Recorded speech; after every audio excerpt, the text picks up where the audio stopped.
Audio কথনে সবাইকে স্বাগত জানাচ্ছি। আমরা শুরু করেছিলাম শীর্ষেন্দু মুখোপাধ্যায়ের উপন্যাস জাদুনল। উপন্যাসটি আমি 4টি পর্বে ভাগ করে পড়ব। প্রথম পর্ব আমি আগেই আপলোড করেছি।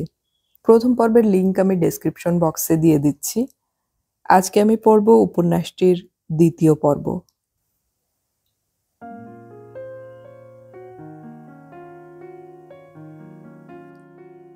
কেওড়াতলায় প্যারাফার্নেলিয়া অনেক। 2 ঘন্টার ওপর লেগে গেল বডি চুলোয় ঢোকাতে। হয়ে গেছে কিনা বান্টিদা বার চারেক ফোন করে জেনেছেন গুড্ডুকে। অবশেষে তারা হাঁফ ছেড়ে রেস্তোরাঁয় এসে বসল। বুলটন জিজ্ঞেস করল, অস্থি ফস্থি নিতে হবে নাকি? গুড্ডু মাথা নেড়ে বলল, হারে না, ওসব মানে না তো বললই। বুলটন বারবারই মেয়েটাকে দেখতে পাচ্ছে। চোখে সেই থেকে লটকে আছে ইলিনা। মেয়েটাকে রিয়েল বলে ভাবতেই পারছে না। মনে হয় এই মেয়ের শরীরে ঘামের গন্ধ হয় না, ঋতুমতিও হয় না, ছোট বাইরে বড় বাইরেও নেই, পরিটরি যেমন হয় আর কি। ডাইমেনশনটাই আলাদা। 3 জনের জন্য পরোটা মাংসের অর্ডার দিল গুড্ডু। রাজু শ্মশানে এলে খায় না, পিউরিটান আছে। টাকার হিস্সাও নেবে না। খরচ খরচা বাদ দিয়ে ওই টাকাটা 3 ভাগ হবে। গুড্ডু, সুখেন আর সে। তাদের মধ্যে রাজুটাই একটু অন্যরকম, কেমন যেন। মাঝে মাঝে সে রাজুকে বলে, তুই কি শালা আমাদের বিবেক নাকি? রাজু শুধু হাসে। শালার পেট থেকে কথাই বের করা যায় না। গুড্ডু একটা ছোট নোটবুকে টাকার হিসেব করছিল। পাই পয়সা অবধি হিসেব করে গুড্ডু। কখনো বন্ধুর সঙ্গে 2 নম্বরই করেনি, মদ খেয়েও না। টাকা পয়সার ব্যাপারে ওকে অন্ধের মতো বিশ্বাস করা যায়। গুড্ডুর পলিটিক্যাল অ্যাম্বিশন আছে। ওর একটাই টার্গেট, এমএলএ হওয়া। আর বুলটন জানে একদিন এমএলএও হবেও। রাজু আজ একটু আলগোছ, কি যেন ভাবছে। বুলটন ওর পেটে একটা আঙুলের খোঁচা দিয়ে বলে, কি এত ভাবছিস? রাজু মৃদু মৃদু হেসে বলে, তেমন কিছু নয়, তবে এটা কিন্তু পুলিশ কেস ছিল। বুলটন অবাক হয়ে বলে, কোনটা? গুড্ডু তার লেখা আর সুখেন টেবিলের ওপর তার মৃদু তবলা থামিয়ে তাকালো। রাজু একটু লজ্জা পেয়ে বলে, মনে হলো তাই বললাম। হারাধন বাবুর ঠোঁট দুটো আমার নীল লাগছিল আর মুখে বাবল ফর্ম করেছিল। গুড্ডু বলল, যা, কি যে বলিস, বান্টিদা আছে না, তার উপর হারাধন বান্টিদার বন্ধু। ফাউল প্লে হলে বান্টিদা কি ছেড়ে দেবে? ফাউল প্লে নয়, সুইসাইড হতে পারে। সুখেন হঠাৎ বলে, আমারও কিন্তু ব্যাপারটা একটু ডাউট আছে। ভদ্রমহিলার নাম কি রে গুড্ডু? তামসী নায়েক। নায়েক? ঠিক জানিস, নায়েক? গুড্ডু মাথা নেড়ে বলে, আই এম নট শিওর, পদবী কি লেখে জানি না। তামসী ম্যাডাম আর ইলেনা। বডি তাড়াতাড়ি বের করে দেওয়ার জন্য ব্যস্ত হয়ে পড়েছিল। আর হারাধনের ঠোঁটের নীল রংটা আমারও চোখে পড়েছে। গুড্ডু ফের মন দিয়ে হিসেব করছিল, মাথা না তুলেই বলল, বডি ছাই হয়ে গেছে, এখন আর এসব কথা তুলে কি লাভ, চেপে যা। কথাটা ছড়ালে ইমেজ খারাপ হবে। বুলটন জানে গুড্ডু ইমেজ সম্পর্কে ভীষণ সেন্সিটিভ। ভাবি এমএলএ তো। সুখেনের জগৎটা তবলাময়, বাজায় ভালো, ফাংশনে ডাক পায়, অল্প স্বল্প রোজগারও হচ্ছে আজকাল। মনীষ ঘোষ নামে এক ওস্তাদের কাছে তালিম নেয়। কিন্তু চারদিকে গান বাজনার লোক এত বেড়ে গেছে যে জায়গা করাই মুশকিল। সুখেন ফের টেবিলে তবলার বোল তুলতে তুলতে বলল, না, রাজু বলল বলে বললাম। তবে একটা কথা বলি, তামসী ম্যাডাম আর ইলিনার সঙ্গে এই হারাধন লোকটা কিন্তু যায় না। ওরা হেভি অ্যারিস্টোক্র্যাট, আর এ লোকটা অর্ডিনারি। টাকা পয়সা থাকলেই তো হলো না, শরাফত भी कोई चीज है। গুড্ডু নোট বইটা বন্ধ করে পকেটে রেখে বলল, আমাদের শেয়ার পড়ছে 8,150 টাকা করে, বুঝলি? কেউ কোনো প্রশ্ন করল না। গুড্ডুর হিসেব খুব পাকা। গরুর মাংস আর পরোটা এসে গেল, আর বাতাসটা যেন পলকে সুগন্ধি হয়ে উঠল। এরা বানায় খুব ভালো। শ্মশানের রেস্তোরাঁর তো কোনো পেডিগ্রি নেই, কাস্টমারও সব প্রলেতারিয়েত, কিন্তু রেসিপিতে অনেককেই টেক্কা দেবে। বুলটন বলল, এত বেশি টাকা দেওয়াটাও সন্দেহজনক। গুনে গেথে হিসেব করেও দেয়নি, যেন খামচে যা হাতে উঠেছে তাই দিয়ে দিয়েছে। তাড়াহুড়ো করে যেন বিদায় করতে পারলেই বাঁচে। মেয়েটা কি বলল শুনলি না? আপনারা প্লিজ দেরি করবেন না, টেক হিম অ্যাওয়ে। গুড্ডু ভ্রু তুলে বলে, আরে ভাই, তোরা কি মার্ডার মিস্ট্রি বানিয়ে ফেলবি নাকি? মেয়েটা তো ম্যাডামের আগের পক্ষের, আর ম্যাডাম হারাধন বাবুর সঙ্গে লিভ টুগেদার করছিলেন, এরকম তো হবারই কথা, আঠা থাকার তো কথাই নয়। রাজু মৃদু গলায় বলল, দে ওয়ার নার্ভাস। গুড্ডু বলে, আচমকা ঘটনা নার্ভাস তো হওয়ারই কথা, তাই না? সুখেন বলে, আমার তো মনে হলো মা আর মেয়ে ডেড বডিটা নিয়ে টেনশনে ছিল, ডিসপোজ অফ করতে পারলেই বাঁচে। গুড্ডু বলে, খামাখা ঘেঁটে লাভ নেই, ডেড বডি সম্পর্কে অনেকেরই রিপালশন থাকে। বুলটন হঠাৎ বলে, ডাক্তারটা কে রে গুড্ডু, পাড়ার কেউ? গুড্ডু মাথা নেড়ে বলে, চিনি না, যে রায়, ব্রড স্ট্রিটে চেম্বার। পাড়ায় তো কত ভালো ডাক্তারই আছে, অত দূর থেকে ডাক্তার আনতে হলো কেন? প্লিজ তোরা গোয়েন্দাগিরিটা একটু বন্ধ করবি? ভুলে যাস না এটাতে বান্টিদাও ইনভলভড। আমাদের বডি খালাস করার দায়িত্ব ছিল, করে দিয়েছি। বুলটন বিরক্ত গলায় বলে, তুই ঘাবড়াচ্ছিস কেন? আমরা তো পুলিশের কাছে যাচ্ছি না। বডি হাওয়া হয়ে গিয়েছে, কাজে গিয়ে লাভও নেই। আমরা তো নিজেদের মধ্যে ডিসকাশন করছি। তাছাড়া হারাধন নায়ক আমাদের কে যে আমরা তার জন্য থানা পুলিশ করব? গুড্ডু নরম হয়ে বলে, আমিও সেটাই বলছি। ঠিক আছে, আমি মানছি যে ডালমে কুচ কালা হ্যায়, কিন্তু আমাদের তো কিছু করার নেই। এই রাজুটাই যত নষ্টের গোড়া। তুই ফট করে এমন একটা কমেন্ট করিস, প্রবলেম হয়ে যায়। হারাধনের ঠোঁট লাল না নীল তা তোর দেখার দরকারটা কি ছিল? আমরা তো আর ইনভেস্টিগেশন করতে আসিনি। রাজু মৃদু একটু হাসল, তারপর নির্বিকার গলায় বলল, চোখে পড়ে গেলে কি করব বল?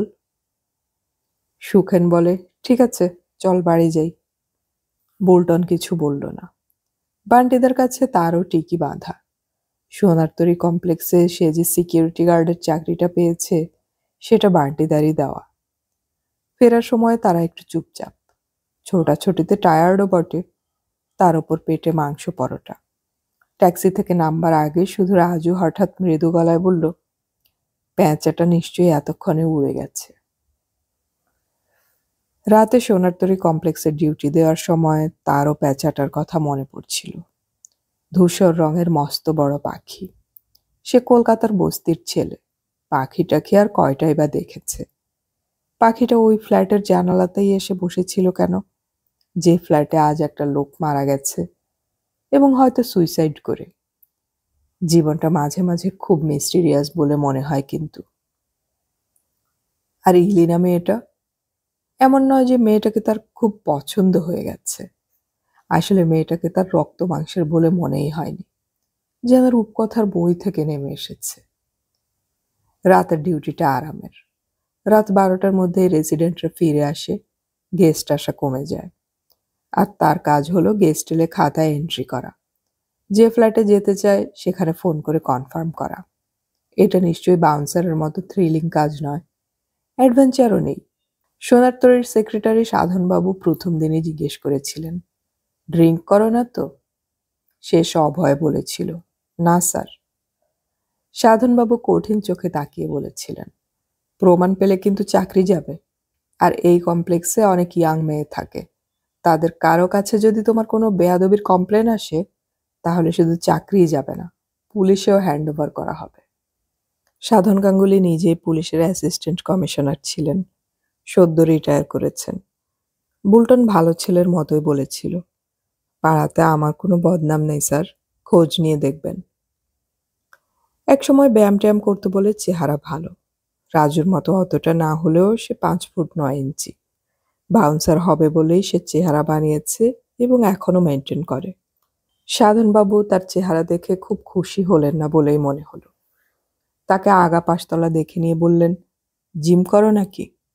সে সবিনয় বলেছিল, এখন তো আর সময় পাই না, দুটো টিউশনি করতে হয়, জার্মান ল্যাঙ্গুয়েজ শিখতে যেতে হয়, সপ্তাহে 4 দিন জিম করার সময় পাই। সাধনবাবু বিস্ময়ে ভ্রুটা উপরে তুলে বললেন, এডুকেশন কদ্দূর বলো তো? বিকম পাস শুনে ওর দুশ্চিন্তা যেন আরো একটু বাড়ল। বললেন, তাই নাকি? বুলটনের একবার বলতে ইচ্ছে হয়েছিল যে গ্র্যাজুয়েটরা এখন রিক্সাও চালায়। বলেনি, বেয়াদবি হয়ে যেত। মুশকিল হলো সাধনবাবু ওল্ড টাইমার, ইয়াং মেয়েদের তার মতো ছেলেদের হাত থেকে বাঁচিয়ে চলায় বিশ্বাস করেন, কিন্তু মাঝে মাঝে ছেলেদেরও যে বিপদ হয় সেটা বিশ্বাস করেন না। এই তো সিকিউরিটি গার্ডের চাকরি, কোনো গ্ল্যামার নেই, ভদ্রগোছের কোনো বেতনও পায় না, তবু কি ইশারা ইঙ্গিত হয় না? সিদ্ধার্থ গুহ নামে আর্কিটেক্ট, বি ব্লকে বড় ফ্ল্যাট। তার মেয়ে অবন্তিকার বয়স খুব বেশি হলে 14-15, রোগা, ফচকে এবং ডেয়ারিং। প্রথম দিন থেকেই তাকে আড়ে আড়ে দেখত, একটু আধটু হাসত। একদিন সকালে ডিউটি করছিল বুলটন। লাল সাদা স্কুল ড্রেস পরা অবন্তিকা তার কাছে এসে কাচুমাচু মুখ করে বলল, এই দেখো না, বই খাতা নিয়ে নিচু হতে পারছি না, আমার ডান পায়ের জুতোর ফিতেটা খুলে গেছে, প্লিজ একটু বেঁধে দেবে। এটা তার কাজ নয়, কিন্তু সে জানে রিফিউজ করলে মেয়েদের শোধ নেওয়ার অনেক পন্থা আছে। সুতরাং সে লক্ষ্মীর ছেলের মতো হাঁটু গেড়ে বসে অবন্তিকার জুতোর ফিতে বেঁধে দিল। মুখে একটা থ্যাংক ইউ বলল বটে, কিন্তু ঠোঁটের বিচ্ছু হাসিটা অন্য কিছু ছিল। আর ছুতো না তারও তো অভাব হয় না।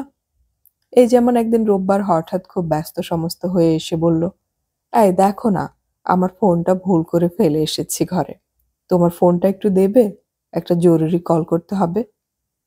দিতে হলো। ফোনটা নিয়ে মুচকি হেসে পোর্টিকোর দিকে চলে গেল। একটু বাদে এসে ফেরত দিয়ে সেই বিচ্ছু হাসি হেসে থ্যাংক ইউ দিয়েই ফুরুত। 5 মিনিট বাদেই তার কল। এই বলো তো আমি কে বলছি? তারপর থেকে অবন্তিকার যখন তখন ফোন। এই শোনো না, একটু বাদে মা বেরিয়ে যাবে, আমি একা, চলে এসো না, দুজনে অনেক গল্প করা যাবে। কিংবা এই বোকার ছেলে, ছাদে আসবে, আমার 3জন বন্ধু এসেছে, তোমার সঙ্গে আলাপ করতে চায়। এসব কথা জানাজানি হলে সাধনবাবু তার চাকরি খেয়ে দেবেন, তাই ফাঁদে পা দেয়নি বুলটন। আপার, মিডল বা লোয়ার যে কোনো ক্লাসেরই হোক, সুন্দর, কুৎসিত বা চলনসই যাই হোক, পাজি, চালাক, বোকা, ভালো মানুষ বা যেরকমই হোক না কেন, চাইলে একটা মেয়ে জুটেই যায়। আজকাল প্রেম করাটাই সবচেয়ে সোজা কাজ। অলিতে গলিতে, বাসে, ট্রেনে, রেস্তোরাঁয়, পুজো প্যান্ডেলে, মোবাইলে এত প্রেম যে ভাইরাল অসুখ বলে মনে হয়। যুবক যুবতীদের প্রেম ছাড়া আর কি বা করার আছে? প্রেম ফের ফুরিয়েও যায় প্রজাপতির আয়ুর মতো। বুলটন এক সময় রোজ গীতা পড়ত, বিবেকানন্দ পড়ত, ব্রহ্মচর্য আর ধ্যান করারও চেষ্টা করেছে। তার মনে হয় মেয়ে ছেলে জীবনের কোনো টার্গেট হতে পারে না, তাই অনেক অফার থাকা সত্ত্বেও মেয়েদের এই ব্যাপক সেলের বাজারে আজও তার কোনো গার্লফ্রেন্ড নেই। ওই মাতাল রাঘববাবু এলেন। গেটম্যান মানুষকুণ্ডু গেট খুলে দিল। একটা অ্যাপ ক্যাব ঢুকলো ভিতরে। বুলটন ঘড়ি দেখল, রাত 1:30। এক একদিন রাঘববাবু নিজেই নেমে একটু আঁকাবাঁকা পায়ে এসে লিফট ধরে উঠেও যেতে পারেন, আবার কোনো কোনো দিন পেরে ওঠেন না। মানুষ গাড়ির ভিতরে উকি দিয়ে আজ হাতছানি দিয়ে তাকে ডাকলো। বুলটন উঠে গেল গাড়িটার কাছে। আজ ডাউন, কেতড়ে আছেন। হাঁ করা মুখ থেকে লালা ঝরছে, চোখ উল্টানো। বুলটন জাপটে ধরে ছেঁচড়ে নেমিয়ে এনে দাঁড় করানোর চেষ্টা করল। প্রথমটা পারছিলেন না, কয়েকবার চেষ্টায় তার কাঁধে পুরো ওজনটা ছেড়ে দিয়ে দাঁড়ালেন। এ সময় কিছু অর্গলমুক্ত কথা বেরিয়ে আসে মুখ দিয়ে, তার বেশিরভাগই গালাগাল। কাকে কে জানে। 6 মাস আগে প্রথম যেদিন রাঘববাবুকে এভাবে তুলতে হয়েছিল 4 তলার ফ্ল্যাটে, সেদিনকার কথা সহজে ভোলার নয়। সেদিনও রাঘব গালাগালি দিয়ে যাচ্ছিলেন অস্পষ্ট উচ্চারণে, আর তার 4 তলার ফ্ল্যাটের ডোরবেল বাজানোর পর ভিতর থেকেও তেড়ে আসছিল নারী কণ্ঠের অশ্রাব্য গালাগাল, যেমনটা তারা বস্তিতে শুনতে পায়। শুয়োরের বাচ্চা, খানকির ছেলে, বেশ্যার দালাল এবং অমুক ভাতারি তমুক ভাতারি ইত্যাদি। দরজা খুলে যিনি দরজার জুড়ে দাঁড়ালেন, তিনি একটু মোটাসোটা হলেও সুন্দরী এবং অভিজাত চেহারা। বুলটনের দিকে চেয়ে ফুটন্ত গলায় বললেন, মাতালটাকে উপরে এনেছো কেন? নিচে নিয়ে গিয়ে নর্দমায় ফেলে দাও। খুব ঘাবড়ে গিয়ে বুলটন যখন কিং কর্তব্য বিমূঢ়, তখনই রাঘববাবু হঠাৎ তাকে ছেড়ে উবু হয়ে হামাগুড়ি দিয়ে ঘরে ঢোকবার চেষ্টা করছিলেন। ভদ্রমহিলা তার পা থেকে এক পাটি হাওয়াই চটি খুলে চটাস চটাস করে বেশ কয়েক ঘা বসালেন রাঘবের মাথা আর গালে। সঙ্গে সঙ্গে গার্ডার ল্যাঙ্গুয়েজ। বুলটন ভয় খেয়ে পালিয়ে আসে। পরে জেনেছে রাঘব একটা মাঝারি মানের খবরের কাগজের ফিল্ম ক্রিটিক। গিন্নি বৈশালী বড়লোকের মেয়ে, তার উপর নিজের বুটিকের ব্যবসা আছে। রাঘব যে নিজের পয়সায় মদ খান না এটা সবাই জানে। ফিল্ম ক্রিটিক আর খবরের কাগজের লোককে খাওয়ানোর লোকের অভাব হয় না, আর তার চেনা জানাও অনেক। বুলটন বাউন্সার হতে চায় জেনে বলেছিলেন, দূর, ওটা আবার কোনো চাকরি নাকি? ওরাও তো মাতালদের পকেট থেকে পয়সা সরায়। বুলটন দমে গিয়েছিল। কিন্তু আমার যে খুব শখ। তখন রাঘব ভরসা দিয়েছিল, ঠিক আছে, দেখব, মাঝে মাঝে মনে করিয়ে দিও। আজও রাঘববাবুকে উপরে নিয়ে গেল বুলটন। এখন অভ্যাস হয়ে গেছে। ম্যাডাম এখনো গালাগাল দেন, তবে কম বেশি আছে। এক একদিন কিছুই বলেন না। ইদানিং একটা অল্প বয়সী কাজের মেয়ে দরজা খুঁজছে। আজ তার হাতেই জিম্মা করে দিল বুলটন। দিন দুই দেখেছে মেয়েটাকে, মুখটা চেনা চেনা। কারোর সঙ্গে মুখের মিল আছে কি ঠিক বুঝতে পারেনি বুলটন। রংটা কালোই, মাঝারি হাইট, লকলকে শরীর। রাঘববাবুকে দু হাতে ধরে যখন ঘরের মধ্যে নিয়ে যাচ্ছে, তখন বুলটন হঠাৎ বলল, আপনি বুলা মণ্ডল না? মেয়েটা ঘাড় ঘুরিয়ে বড় বড় চোখে তার দিকে একবার তাকালো, তারপর মুখ ঘুরিয়ে নিয়ে বলল, আমি আর কেউ নই। বুলটন তাজ্জব। কেউ নই মানেটা কি হলো? 2 বছর আগে বুলা মণ্ডলের খুব নাম ছিল। 200 আর 400 মিটারে ন্যাশনালের রূপো আর ব্রোঞ্জ জিতেছিল। এত সব জানার কথা নয় বুলটনের। তাদের পাড়ার নেতাজি স্পোর্টিং ক্লাব অ্যানুয়াল ফাংশনে কয়েকজনকে সংবর্ধনা দেয়। একজন উঠতি গায়ক, একজন বুড়ো কমেডিয়ান, আর এই বুলা। বুলটনের পাশে ক্লাবের পুরনো মেম্বার প্রাক্তন ফুটবলার তপনদা বসেছিলেন। উনিই বলেছিলেন, দেখিস এই মেয়েটা একদিন অলিম্পিকে যাবে। ক্লাব থেকে 5,000 টাকা সাহায্য দেয়া হয়েছিল বুলাকে। কৃতজ্ঞতা জানাতে উঠে বুলা একদম সাদামাটা ভাষায় ভনিতা না করে বলেছিল যে তারা খুব গরিব। বাবা ভ্যান চালাতো, এখন অসুস্থ হয়ে ঘরে বসা। মা বাড়ি বাড়ি কাজ করে সামান্য টাকা পায় বলে তাদের কোনো রকমে খাওয়া জোটে। 2 ভাই বোন আছে যাদের একটার বেশি জামা নেই। বুলার নিজের ভালো রানিং বুট নেই। তার কোনো পুষ্টিকর খাবার জোটে না। রূপো আর ব্রোঞ্জ জেতার পর সে কিছু সাহায্য পেয়েছে বটে, কিন্তু তা বাবার চিকিৎসাতেই খরচ হয়ে গেছে। তার আরো টাকার দরকার, আর একটা চাকরি দরকার, নইলে ভবিষ্যৎ অন্ধকার। কথাগুলো খুব মোচড় দিয়েছিল বুকের মধ্যে। তবে এ হলো ঘর ঘরকা কাহিনী। তারপর বুলা ক্রমে আবছা হয়ে গেছে, কারণ বুলা খবর হয়ে উঠতে পারেনি। তার স্মৃতিশক্তি চমৎকার, সহজে মানুষের মুখ ভোলে না। রাঘববাবু সকালে উঠতে দেরি হয়, রোজ নয়, তবে মাঝে মাঝে একটু বেলায় উনি বাজার করতে যান। 3 দিন বাদে একদিন ডে ডিউটির সময় বুলটন রাঘববাবুকে বাজারে বেরোতে দেখে সঙ্গ নিল। পাশে পাশে হাঁটতে হাঁটতে বলল, স্যার, একটা কথা জিজ্ঞেস করব। রাঘববাবু মাইডিয়ার মানুষ, বিশেষ প্রোটোকল মানেন না। তাছাড়া বুলটনের ওপর একটা কৃতজ্ঞতা তো আছেই। রোজ ছেলেটা ঘাড়ে করে তাকে তোলে, তার কাঁধে বন্ধুর মতো হাত রেখে বললেন, সেই বাউন্সারের চাকরির ব্যাপারটা তো? বুলটন বলে, না স্যার, আমি একটা কথা জানতে চাইছিলাম। আপনার বাড়িতে যে নতুন কাজের মেয়েটা এসেছে, ও কি বুলা মণ্ডল? রাঘব অবাক হয়ে বললেন, তুমি কি বুলাকে চেনো? না স্যার, তেমন চেনা নয়, তবে উনি ভালো স্প্রিন্টার ছিলেন বলে শুনেছি। আমাদের ক্লাবে ওকে একবার সংবর্ধনা দেওয়া হয়েছিল, তখন দেখেছি। শুধু ভালো নয়, she was gem of a sprinter. লেগে থাকলে অলিম্পিক বাঁধা ছিল। ন্যাচারাল অ্যাথলিট, কিন্তু ফেসে গেল বলে কেরিয়ার বরবাদ। ফেসে গেল? অভাবে স্বভাব নষ্ট হয়ে। ওরা 3 বন্ধু ছিল, 3 জনে স্প্রিন্টার। বাকি 2 জন অবশ্য বুলার ক্লাসের নয়। ওই 3 জনের টিম পরামর্শ করে শপলিফটিং শুরু করেছিল। ওরা ভেবেছিল ভালো দৌড়তে পারার সুবিধে নিয়ে চুরি করে পালাতে পারবে। 3-4টে কেস করেও ফেলেছিল। একটা বড় গয়নার দোকানে লিফট করে সিসিটিভিতে মুখ আইডেন্টিফাইড হয়ে যায়। পুলিশ 3 জনকেই তুলে নেয়।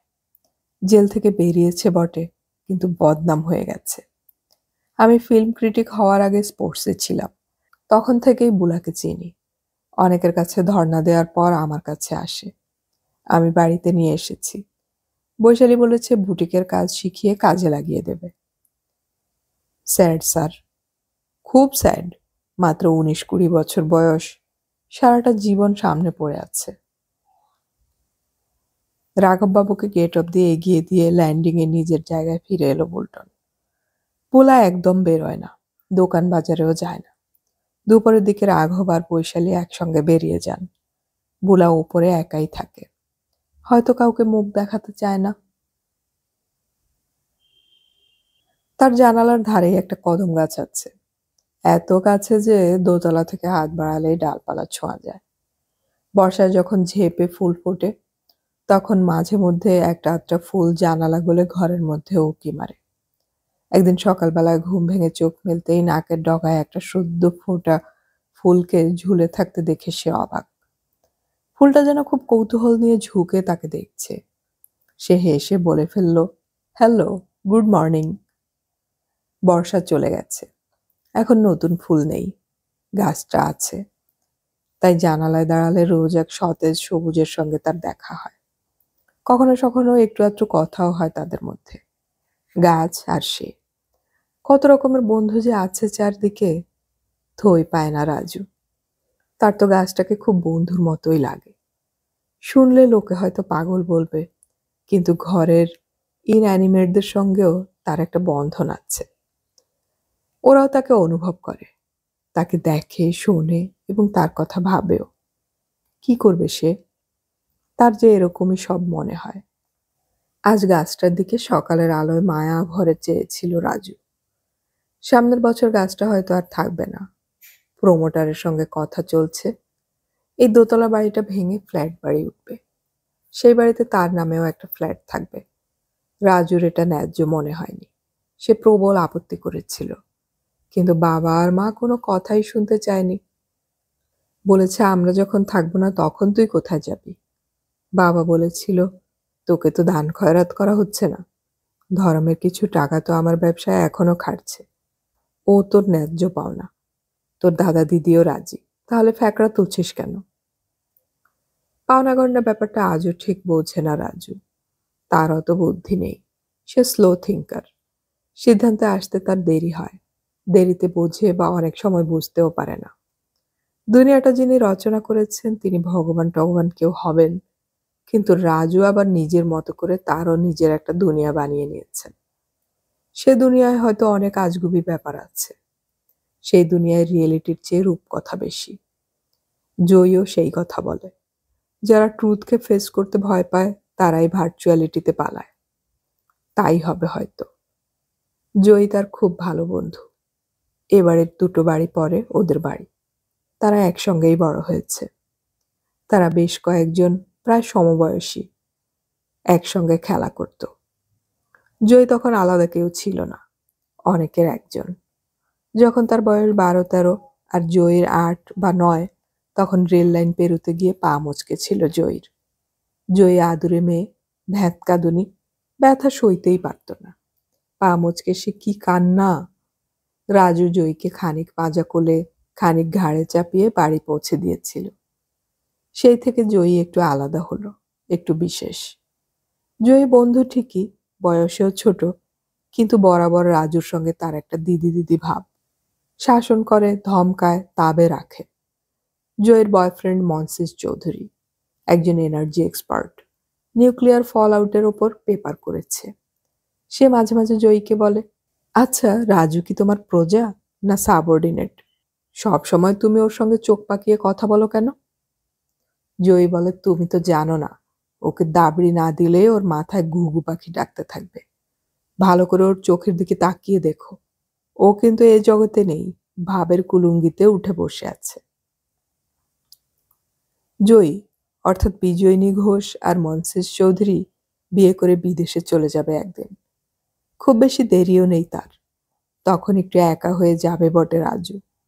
কিন্তু জীবনটা তো এরকমই, অন্তহীন পরিযান, শুধু গাছেরই কোথাও যাওয়ার নেই। গেলে ভালো হতো। এই কদম গাছটা যেমন কোথাও যেতে পারবে না বলে বেচারা কাটা পড়বে। বিকেলে কোথায় যেন যাবে বলে তৈরি হচ্ছিল জয়ী। তোকে একটা কথা বলার ছিল। বল না, আমার বেরোতে দেরি আছে। মনসিস 6টার আগে আসতে পারবে না। কাল একটা ঘটনা ঘটেছে, তোকে না বললে অস্বস্তি হচ্ছে। কি হয়েছে রে? চুপ করে সবটা শুনল জয়ী, মুখ গম্ভীর। তারপর বলল, শোন, এসব কথা যেন কেউ টের না পায়। বান্টি দাস খুব ভালো লোক নয় তো। তোর মুখ খোলাই উচিত হয়নি। বন্ধুদের মধ্যে যদি কেউ বলে দেয় তাহলে কি হবে বলতো? তুই এত বোকা কেন? আর এত ভয় পাচ্ছিস কেন? জাস্ট একটা হাঞ্চ, মার্ডার কেস তো নয়। হতেও তো পারে। আচ্ছা, একটা কথা বলবি? তুই তো সব সময় ভাবের ঘরে থাকিস, কিন্তু তবু তোর অবজারভেশন এত শার্প হয় কি করে? তোর মনে আছে আরত্রিকার বিয়ের দিন ছেলেপক্ষের লোকদের মধ্যে একটা ভারী সুন্দর অল্প বয়সী মেয়েকে দেখে আমি বলেছিলাম এই মেয়েটার সঙ্গে দাদার বিয়ে হলে দারুণ হবে। তখন ফট করে তুই বললি মেয়েটা কিন্তু ম্যারিড। আমার বিশ্বাস হয়নি। সিঁদুর টিঁদুর কিচ্ছু নেই, এত কম বয়স। তুই বললি মেয়েটার বাঁ হাতে সোনায় লোহা পেঁচানো নোয়া আছে, কিন্তু সেটা অত গয়নাগাটির মধ্যে চোখে পড়ারই নয়। পরে দেখলাম তোর কথাই ঠিক। এটা কি করে হয় বলবি? তুই তো শার্লক হোমস নস। আমার চোখে পড়ে গেলে কি করব? এলিনা কেমন দেখতে? ভালো করে তো তাকাইনি। ইনফ্যাক্ট তখন ডেড বডিটার ওপরেই অ্যাটেনশন ছিল। মনে হলো মভ কালারের চুল, চোখ দুটো ব্লুইশ, খুব ফর্সা। দেখতে সুন্দর? হতে পারে। বয়স কত? স্কুলে পড়ে তো, কত আর হবে, 16-17। খুব সুন্দর? কি করে বলি, আমি ওসব বুঝি না। তবে নাকের বাঁ পাশে একটা তিল ছিল বলে মনে হচ্ছে। পরনে কি ছিল? ড্রেস? একটা সাদা লং ফ্রক, পায়ে হাওয়াই চটি, হলুদ স্ট্র্যাপের। তোর পছন্দ? দূর, কি যে বলিস! ভালো করে না দেখলে কি এত ডিটেলস বলতে পারতি? এমনকি নাকের বাঁ দিকের তিলটা অবধি। তুই মেয়েটাকে হাঁ করে দেখেছিস, আর তোর পছন্দও হয়েছে। বাজে বকিস না, আমি অত সহজে ঢলে পড়ি না। কেন পড়িস না রে গাধা? এত রিপালশন ভালো নয়। এখন পর্যন্ত তোর একটাও গার্লফ্রেন্ড হলো না। এরপর লোকে সন্দেহ করবে তুই হোমো। বাজে বকিস না তো, আমি বেশ আছি। না, তুই মোটেও বেশ নেই। তোর একটা মেয়ে বন্ধু দরকার, না হলে তোকে গাইড করবে কে? রাজু অবাক হয়ে বলে, গাইড? আমার আবার গাইডের কি দরকার পড়লো? তার উপর আবার মেয়ে গাইড? মেয়েরা প্র্যাকটিক্যাল হয় বলে বলছি। দেখ জয়ী, আগে তুই এত মেয়ে মেয়ে ছিলি না, আজকাল দেখছি খুব মেয়েলি হয়েছিস। আমি তো একটা মেয়েই, আমি কি আগে পুরুষ ছিলাম? তা বলিনি। আগে তুই এত জেন্ডার কনসাস ছিলি না, তাই তোর সঙ্গে আমার বনিবনা হতো। এখন হয়েছিস, তাই তোর সঙ্গে আমার বনছে না। যা তাহলে কার্ডটি দিয়ে দে। এখন যা তো, আমি ড্রেস চেঞ্জ করব। তাদের এরকমই হয়, নতুন ঘটনা কিছু নয়। আরই আর ভাব, আর সেই সবদি রাজুকেই আপোষ করতে হয়, বরাবর হয়ে আসছে। কচু বাটা, নিম সজনে, শিংড়ি, তড়কা, শীষ পালং, রাজমা বা ছানা ভাপা হলে রাজুকে ছুটতে হয় পদ্মামাসির বাড়িতে পৌঁছে দিতে। জয়তীর বড় মায়া। আহারে, মানুষটা একা থাকে, কেই বা রেঁধে বেড়ে খাওয়ায়। আর পদ্মামাসির একটা লাখ টাকার হাসি আছে। রাজু গেলে যে হাসিটা হাসেন, সেটা দেখলে মোহর কুড়িয়ে পাওয়ার মতো একটা আনন্দ হয় রাজুর। পদ্মামাসির সব কিছু টিপটপ, সাজানো গোছানো, কোথাও কোনো বেগোছ বা বিশৃঙ্খলা নেই। যেখানকার জিনিস ঠিক সেখানটাতেই আছে আবহমান। অদ্ভুত। আমার কি মনে হয় জানিস, তোকে গ্রে রংটা বেশ মানাবে। হাতেরটা শেষ হলে তোকে একটা সোয়েটার বুনে দিব, এই শীতেই পরতে পারবি। রাজু হেসে বলে, তার আগে কলকাতার জন্য একটু শীতও তো বোনো। এখানে শীত কোথায় যে সোয়েটার চড়াবো? ওই 2-4 দিন তো একটু পরে, তখন গায়ে দিবি। তোমার আসলে বোনার নেশা, কাকে দেবে ঠিক করতে পারো না। সে কথাও ঠিক। সবজি ফ্রি করতে আসে যে ইউসুফ, গতবার ওকেও তো একটা দিয়েছি। এত লজ্জা পেল, হাসি বন্ধ হয় না। কি করব বল, সময় তো কাটে। এ বাড়িতে এলে দুধ কফি বাঁধা, শুধুই দুধ এবং বেশ ঘন দুধ, কড়া মিষ্টি। জয়া জানে। জয়ার মুখটা আজ গম্ভীর। রোজকার মতো মিষ্টি হাসিটা নেই তো আজ। কফিটা হাতে ধরিয়ে দিয়েই চলে গেল। অন্য দিনের মতো বলল না, ভালো তো রাজুদা? রাজুর অনুসন্ধিৎসা আছে, কিন্তু ছোঁক ছোঁক করার অভ্যেস নেই। সে কিছু জানতে চাইলেও জিজ্ঞেস করতে লজ্জা পায়। কফিটা ঠিক 4 চুমুক খাওয়ার পর পদ্মামাসি খুব নিচু গলায় বললেন, রতন তো তোর বন্ধু, তাই না? হ্যাঁ তো, তবে আজকাল দেখাই হয় না বড় একটা। কেন বলো তো? আর বলিস না, সে হঠাৎ করে জয়ার সঙ্গে সম্পর্ক ছিন্ন করে দিয়েছে। মোটর বাইকে করে স্টেশন থেকে নিয়ে আসতো, আবার রাতে পৌঁছেও দিত। এখন নাকি ফোনও বন্ধ। মেয়েটা খুব কান্নাকাটি করছে। ঝগড়াঝাটিও নাকি হয়নি। 3 দিন হয়ে গেল। তুমি চাইলে খোঁজ নিতে পারি, ও লাইনের ওধারে থাকে। বাড়িতে নেই। গতকাল জয়া ওর বাড়িতে গিয়েছিল। রতনের মা বলে দিয়েছিল, প্রেম করার সময় তো আমাকে বলে করনি, এখন আমার কাছে এসেছো কেন? খুব ভেঙে পড়েছে মেয়েটা। ছেলেদের কাছে প্রেম মানে ফুর্তি, মেয়েদের কাছে তো তা নয়। তাদের কাছে অবলম্বন। সংসার হবে, নিরাপত্তা হবে, থিতু হবে, সংসার বাড়বে। কত কষ্ট করে টাকা জমিয়ে বিয়ের জন্য তৈরি হচ্ছিল, একটু একটু করে গয়নাগাটিও কিনছিল। ওর বাপটা তো ছুতোর, ভালোই রোজগার করে, কিন্তু হাড় কেপ্পন। বলে দিয়েছে প্রেমের বিয়ে, তাতে আবার দান সামগ্রী কিসের? এখন কি যে হবে, একটু দেখিস তো বাবা খোঁজ নিয়ে। রাজু হাসল না বটে, তবে হাসি পাচ্ছিল। একটু নিরাসক্ত গলায় বলল, মাসি, ব্রেকআপ তো এখন জল ভাত। তুমি আপসেট হচ্ছ কেন? 2 দিন পরেই দেখবে জয়া এই সিচুয়েশনে সেট হয়ে গেছে। পদ্মাবতী একটু হেসে বললেন, সে জানি বাচ্চা, তবে কান্নাকাটি দেখলে মন উতলা হয় তো। কি করব বল, আমরা তো পুরনো দিনের মানুষ। তুমি কি করে পুরনো দিনের মানুষ হলে? তুমি তো বহাল তবিয়তে এই যুগেই রয়েছ। তোমার চারদিকেই তো কন্টেম্পোরারি। তুমিও কন্টেম্পোরারি। তাহলে মনটাকে পিছনে ফেলে রাখবে কেন? তুমি তো এই যুগেরই মানুষ। কি জানি বাবা, তুই হয়তো ঠিক কথাই বলছিস, কিন্তু এখন যা সব হচ্ছে তার সঙ্গে নিজেকে খাপ খাওয়াতে পারি না যে। কেন পারবে না? প্রেজেন্ট টেন্সটাকে ভেতরে ঢুকতে দিচ্ছ না বলেই পারছো না। তোমার ঘর জুড়ে বসে আছে পাস্ট টেন্স। বর্তমানটাকে ঢুকতে দাও, অতীতটা পালিয়ে যাবে। হোরে ডাকাত, কি বলছিস? অতীত পালালে বাঁচবো কি নিয়ে? পুরনো কথা ভেবেই তো মনটা ভরে থাকে। আর কি সম্বল আছে বলতো? মাসি, আমার তো মনে হয় অতীত মানেই ইতিহাস। আর ইতিহাসও কিন্তু এক জায়গায় দাঁড়িয়ে থাকে না, এগোয়, বদলে যায়। মানুষ বুড়ো হলে আর এগোতে চায় না, নিজের সময়টাকেও এগোতে দেয় না। কি মুশকিল বলো তো? পদ্মাবতী একটু লাজুক হেসে বলেন, বয়স হলে ওরকমই হয় সব। তবু তুই একটু দেখিস বাবা, এত ভাব ছিল দুজনের, হঠাৎ করে এমন কি হলো কে জানে। সাইকেলের মতো এত ভালো জিনিস আর কিছুই নেই।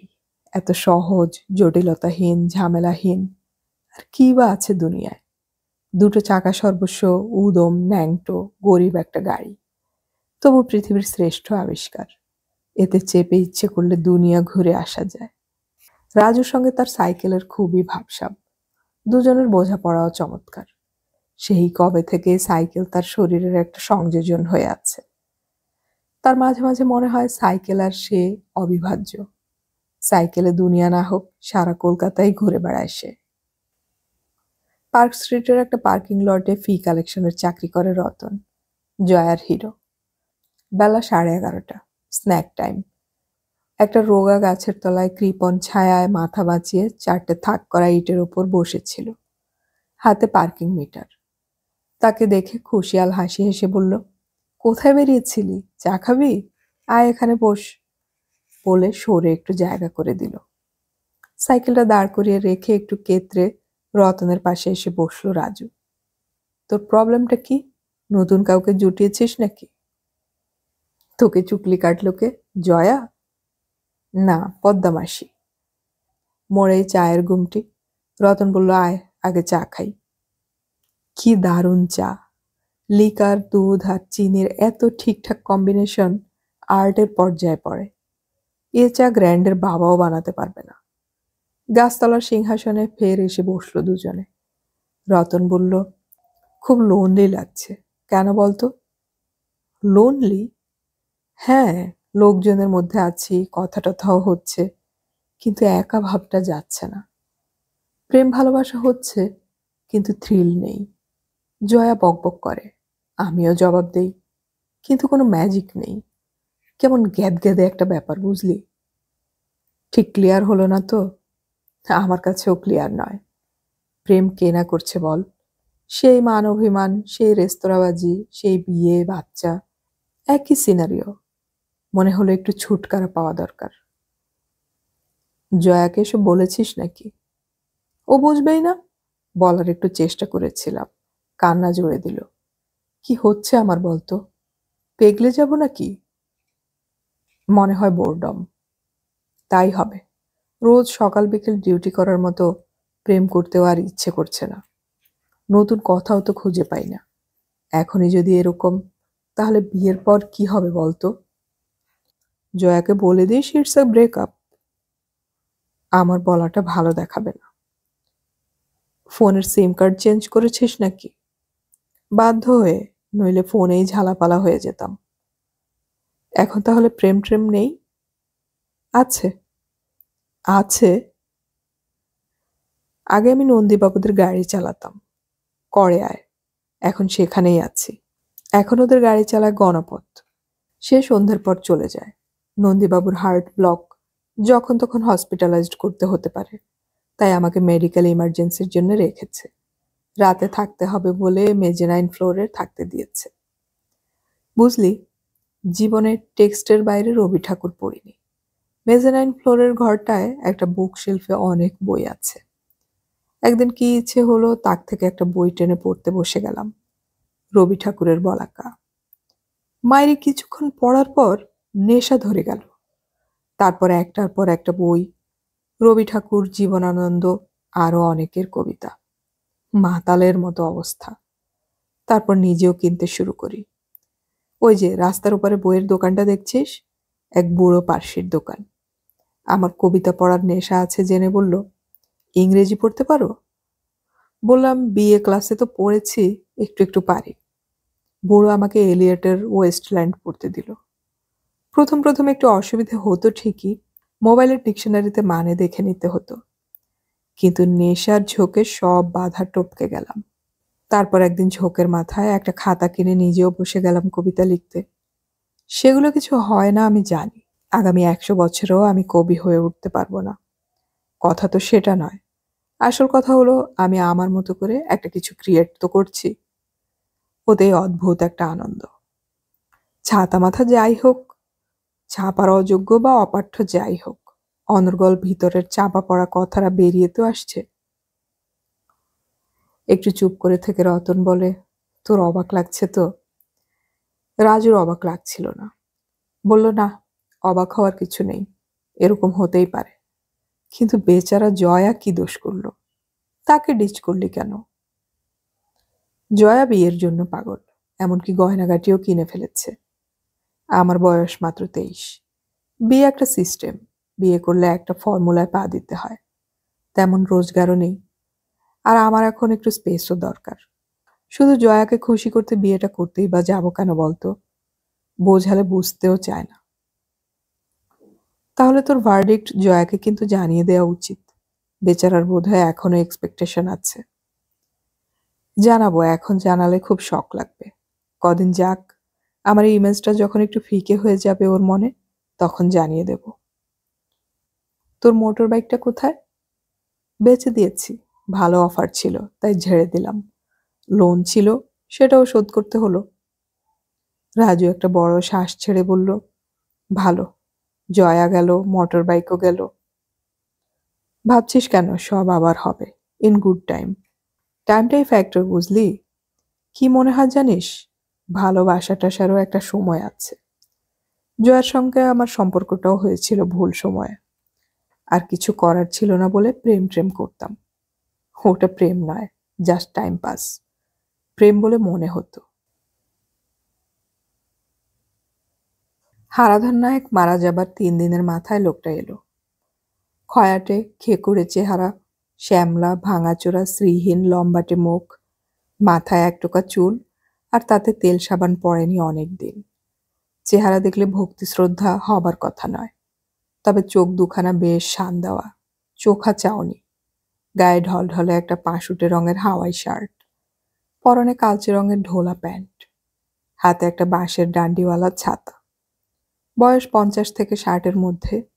বেলা 10:30 হবে, কাজের মেয়ে সন্ধ্যা এসে খবর দিল, তোমার কাছে কে একজন এসেছে, ভিতরে বসতে চাইল না, বাইরে দাঁড়িয়ে আছে। রজত নিচে নেমে এসে লোকটাকে দেখল। না, তার কোনো চেনা লোক নয় তো। আমাকে খুঁজছিলেন?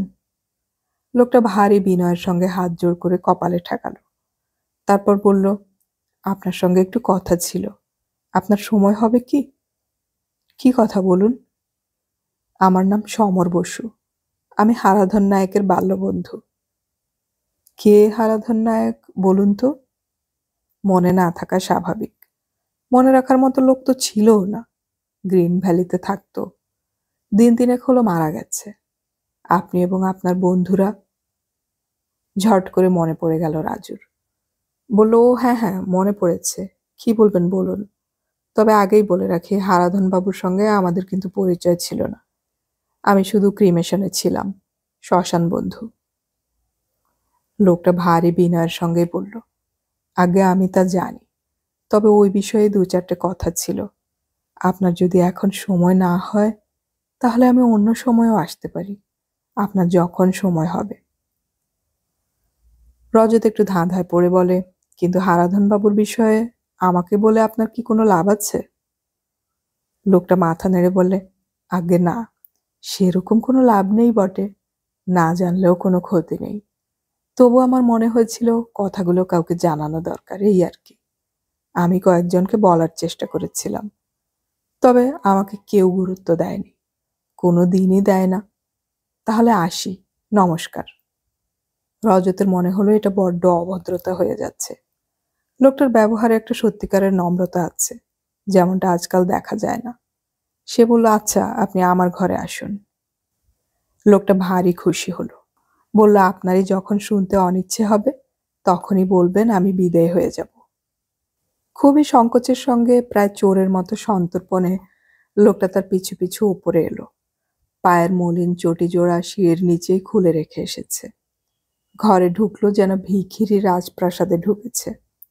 প্লাস্টিকের চেয়ারটায় জড়সড় হয়ে বসে বলল, এত আপ্যায়ন আজকাল উটকো লোককে কেউ করে না। রাজু অবাক হয়ে বলে, আমি আপ্যায়ন করলাম কোথায়? এই যে ঘরে ডেকে আনলেন, এটাই কি কম বড় কথা? কজন এটুকু করে বলুন? রাজু হেসে ফেলে বলে, আচ্ছা, এবার বলুন তো কি বলতে চান।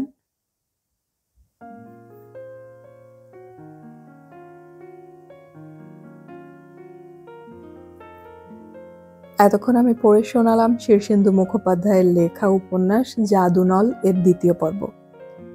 অডিও কথনে আমাদের গল্প পাঠ ভালো লাগলে চ্যানেলটি সাবস্ক্রাইব করে রাখুন এবং বন্ধুদেরকে শেয়ার করুন। আমাদের গল্প পাঠ আপনাদের কেমন লাগছে তা কমেন্টে অবশ্যই জানাবেন। আপনাদের কোনো গল্প পাঠের অনুরোধ থাকলে সেটাও কমেন্টে জানাতে পারেন। গল্প পড়ি, গল্প শুনি, বাংলা গল্প ছড়িয়ে পড়ুক সবখানে।